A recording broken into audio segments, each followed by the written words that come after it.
These drivers are fed up. They've been working for online ride-sharing applications such as Uber and Lyft, but they say what they earn is not enough to make a living.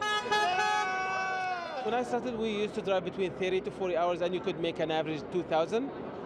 Right now, to make that same amount of money, you have to drive at least 70 to 80 hours. And they keep decreasing how much money they pay drivers and push drivers to actually drive as much as they can. Uber used to charge a set percentage of commission from the rides, but now what drivers earn is limited to mileage and the duration of the ride.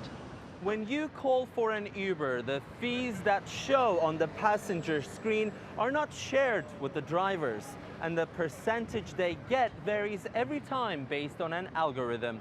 Many say they are getting paid less than before, and they're demanding the company to be more transparent. Uber classifies its drivers as independent contractors, so they don't receive benefits like sick days, insurances, or holidays that ordinary employers would. But lawyers have taken up thousands of lawsuits challenging the status quo. By classifying workers as independent contractors, Uber, like many companies now, are trying to sidestep all labor obligations. And then the workers don't get just basic employment protections that we've put into place over decades to protect working people.